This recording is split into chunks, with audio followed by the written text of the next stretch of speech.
in the trunk, and she was asked about that, and she said there is no new development. Is she in denial? Well, in my field, we call it undoing. That's when you notice something about another person that is so heinous, so undigestible, so difficult to comprehend that in a flash, you know it's true, and then you quickly undo it as soon as you notice it. So she says that the car smells like there's been a damn body in it, and then she blames the media for implying that her daughter might have killed her granddaughter. So that is undoing something that she already noticed. She denies, she disavows, she tells the truth, then she lies to herself and others. Nonetheless, this must be a very difficult situation for her, and my thoughts and prayers really go out to the Anthony family at this difficult time. We have so much breaking news to report on this story. It's hard to know where to begin. We're going to get through it all. We're going to talk about the limited immunity. We're going to talk about and really dissect these DNA results that are coming in as we speak. But I also want to ask something Natisha just referred to.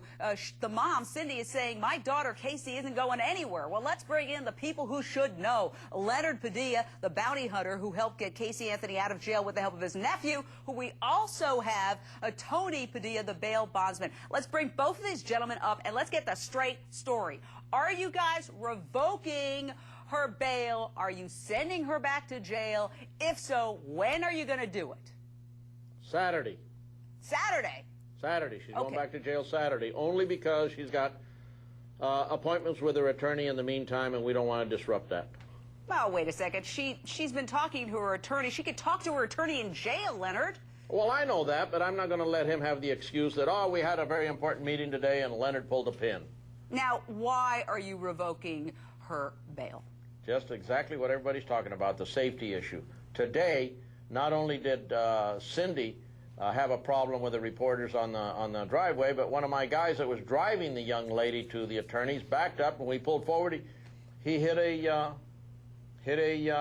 cameraman, and we just cannot afford that. Plus, there's threats coming in, and then there's Monday morning. There's this. Okay, but you know that sort of thing happens all the time. I mean, Britney Spears could tell you about running over the toes of. I'm not Britney Spears, and I'm not going to deal with that. Well, I'm not going to deal with that. Yeah, you're definitely not Britney Spears, but you just heard the mother, Cindy, tell reporters, "My daughter isn't going anywhere." So, have you told her what your plans are? Sure, she knows.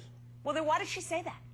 Well, she says a lot of things. She says her granddaughter's not dead, and that's total denial. I'm telling you, I've changed my mind 180 degrees. The little girl is deceased. I'm old-fashioned. I still believe in DNA. I still believe in air samples.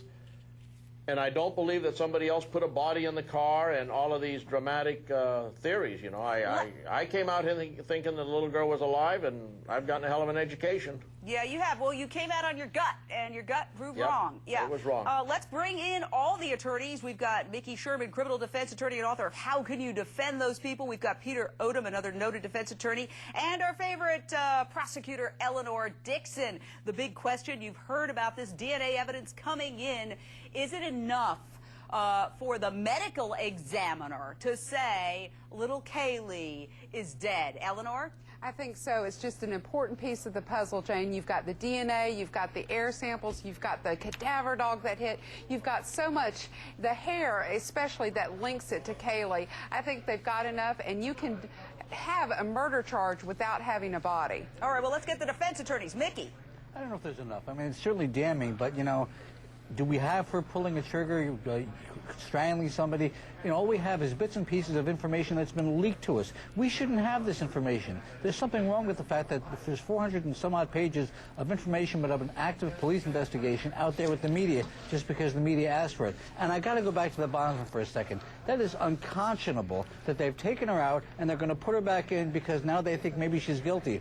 That's not what bail bondsmen do. You're there to take people out, take the money, and if they say that they're going to skip or not show up in court, then you revoke the bond. But not just because you change your mind about their guilt. Yeah, and Leonard, your whole notion that you're also putting her back in because of threats, there were threats when she was in jail when you bailed her out. And that's why the parents were thinking of a safe house. Yeah, they're totally compounded now, and there's a demonstration supposed to take place Monday morning, and they're talking about thousands of people.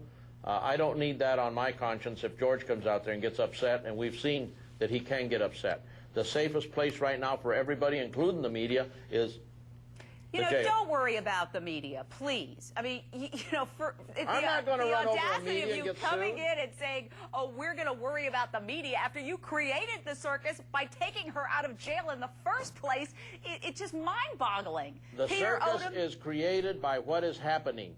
The fact that I believe that Caylee was alive was good because there was a lot of media. There was a lot of word out there about the reward and all that. There wasn't anything wrong with it. There's nothing wrong with the media right now. However, when there's a chance that somebody might get harmed at the demonstration Monday or because of the threats, then you take her back to jail and you reanalyze the whole situation. Well, you know, I'd like to get Peter Odom, defense attorney, in on this because I've handled many of those cases and been in many of those situations, and you don't have to worry about the reporters. They're big boys and girls, and they can handle themselves. Peter, do you buy what Leonard's saying about his justifications for revoking the bail? Well, with all due respect, no. I mean, Mr. Padilla, if you didn't realize everything you needed to know about this case, you shouldn't have put the money and gotten her out in the first place. And to say that now it's a safety issue, well, that's really not your decision.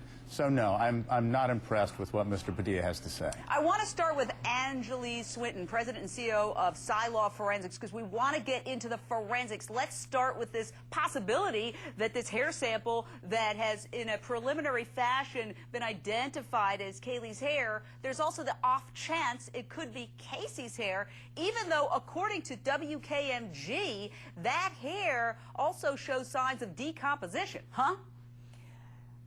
Well, Jane, I haven't seen the actual report. I've just heard, I think what everybody else has heard, that the results are back. And depending on what type of DNA testing was done, it could be that the hair is either Caylee's or Casey's. If mitochondrial DNA testing was done, they would be the same.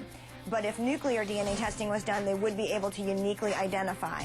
Wow, we'll get to more of that in a second. The babysitter took her months ago that my daughter's been looking for. I told you my daughter was missing for a month. I just found her today, but I can't find my granddaughter. She just admitted to me that she's been trying to find her herself. There's something wrong. I found my daughter's car today, and it smells like there's been a dead body in the damn car.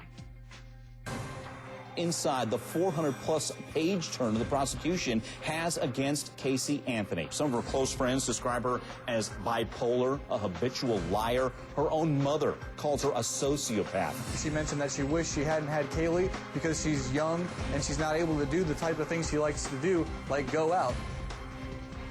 I'm Jane Velez-Mitchell in for Nancy Grace. Tonight, bombshell developments in the Caylee case. DNA test results on the trunk of the car are now back. WKMG reporting that the hair sample found in the mom's car trunk appears, and we say appears, to belong to missing toddler Caylee. And they report it shows signs of decomposition. But is that enough for the medical examiner to declare the little girl dead? Let's talk to Caylee Swinton, President and CEO of Law Forensics. Now, what about this possibility of a false positive? And I understand it's like if you take a living person, pull their hair out, and you get some skin, and you put that in the trunk, and the living person walks away, then you'd still have decomposition inside the trunk, right? That's right, Jane. Biological material degrades over time, so any type of biological stain, even like a blood stain that might have been made by a person that was alive, if there's a long time in between the time the stain is deposited and the time it's recovered and tested, that biological material is going to break down. DNA testing itself can't necessarily tell you whether the person was dead or alive at the time the stain was deposited, but there are some characteristics of hairs themselves that can be looked at to try to get those answers.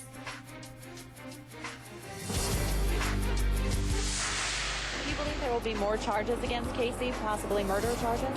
Well, you know, we certainly hope not. We are preparing for the worst and hoping for the best.